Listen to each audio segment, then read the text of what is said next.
Olha, e aqui só para dizer a todos quantos nos escutam, eu não sou de só a escritura. Significa só a escritura, ou seja, capítulo e versículo. Não, isso aqui, e convido as pessoas a não decorarem os capítulos e versículos, mas compreenderem a Sagrada Escritura. Eu gostaria de me dirigir ao irmão Paulo Viana.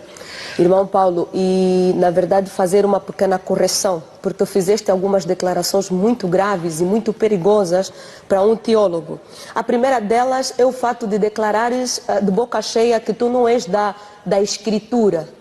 Como assim? Um dos principais objetos de estudo da teologia é a vida de Cristo, manifesta na palavra de Deus, na Escritura. Como assim estás a estudar teologia e não és da Escritura?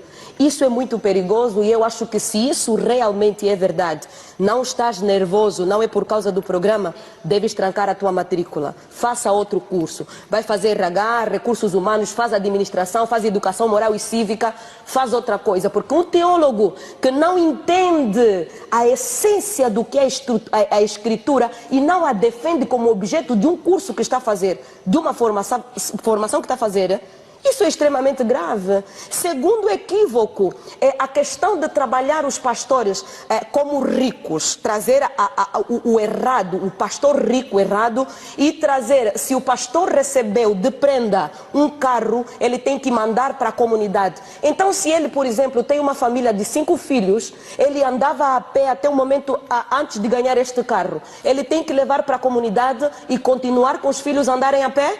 Ou nós estamos a trabalhar numa perspectiva de excessos, de abusos e de falta de equilíbrio? Nós precisamos pensar nessa questão porque também é uma declaração perigosa e um equívoco na sua fala.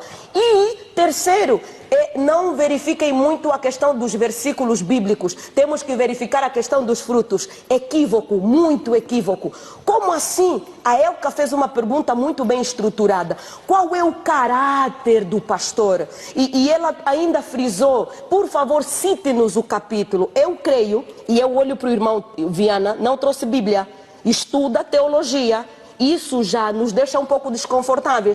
Então eu gostaria talvez aqui de entender se era isso mesmo que querias dizer ou estás um pouco nervoso, por favor. Esteja à vontade, por favor, Paulo Viana.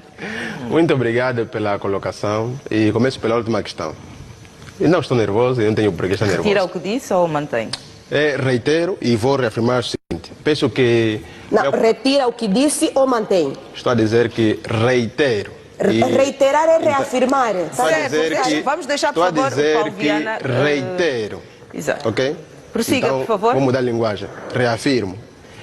A colega de painel, penso que equivocou-se um pouquinho. Quando eu disse não sou da sola escritura, isso quer dizer não sou de que só o que está consignado na Sagrada Escritura é que é o correto. Ou seja, que a Bíblia não é a única fonte de verdade e fé. Por exemplo... Onde é proibido fumar maconha? Mostra para mim na Bíblia onde é proibido usar drogas. Mostra para mim na Bíblia onde é proibido masturbar-se. Masturbação. Não tá. Mostra para mim na Bíblia onde é que é obrigado a pregar de paletó e gravata. Não está. Por outra, Lúcifer, que é o pai dos demônios, se quisermos. Não encontraremos nada escrito, ou seja, um nome Lúcifer. Não está na Bíblia, Lúcifer. Aliás, nem tudo que Jesus fez e disse está na Bíblia. Ou seja, não haveria livro suficiente para o conter. Mas essa questão que a colega coloca, isso compreende-se com muita facilidade. Se recuarmos no ano 520, estamos a falar da Reforma Protestante, onde começa com Martinho Lutero, que naturalmente é patrono da minha colega de painel e tantos outros, da Carta de Romanos, capítulo 1, versículo 17, que diz que o justo viverá da fé. Ele disse lá, basta a fé. Pode consultar, qual é a Bíblia? Pode consultar. A Bíblia diz isso. Sim, justo basta a fé. Então, Lutero parte dali e diz que basta a fé. E ele vai dizer o quê? Só a Escritura. O que não estiver nessa Escritura não serve. Então, por isso que eu disse à minha colega que eu não sou da sola Escritura. Sola Escritura, em latim, você quer dizer que a doutrina só pode ser extraída da Bíblia. O sola tem um sentido de procedência, apenas a partir da Bíblia. Esse é o sentido de sola Escritura. Lutero negava as outras fontes da fé católica, a tradição e o magistério. Ele dizia que somente a palavra de Deus escrita vincula, obriga. Só ela é a expressão da vontade de Deus na nossa vida. Somente a Escritura, palavra de Deus escrita. Esta é a tese de Martinho Lutero. O problema é que a tradição na Escritura é tradição oral e é tradição escrita. Antes de a Bíblia ser escrita, antes de a palavra de Deus se tornar escrita, ela foi tradição oral dentro da igreja. Essa é a questão problemática de Martinho Lutero, só a palavra de Deus escrita.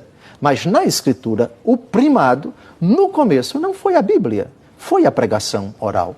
O próprio prólogo do Evangelho segundo Lucas mostra que antes do que estava escrito, do que foi colocado por escrito, havia a tradição oral. Essa tradição que ao longo dos anos se desdobrou na fidelidade à palavra de Deus escrita é o que nós chamamos de tradição oral. 2000 anos de cristianismo, no caso de Lutero, 1500 anos, que ele jogou no lixo, juntamente com o magistério da igreja, e disse: para interpretar a Bíblia, não precisamos do magistério da igreja, não precisamos da tradição oral, somente o que está escrito. É o princípio do livre-exame, cada um tem um Espírito Santo, interpreta a Bíblia do jeito que quiser. Você não precisa de critério fora da Bíblia para interpretar seguramente a Bíblia.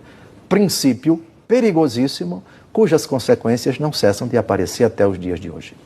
O sola escritura, hoje, já está sendo questionado por alguns teólogos também, por causa das implicações que eu já apresentei no início. A questão é saber, Deus nos fala somente pela palavra de Deus escrita? Essa é a questão problemática de Martinho Lutero, só a palavra de Deus escrita. Lutero esboçou o conceito de sola escritura. Melanchthon esboçou o conceito de sola fide. Apenas em 1916, que os três solas, sola escritura, sola gratia e sola fide, passaram a ser as bases oficiais do luteranismo. Mais tarde, que Emil Brunner, influenciado por Karl Barth, já em 1960, pegou esses três solas e aplicou a toda a reforma protestante em geral.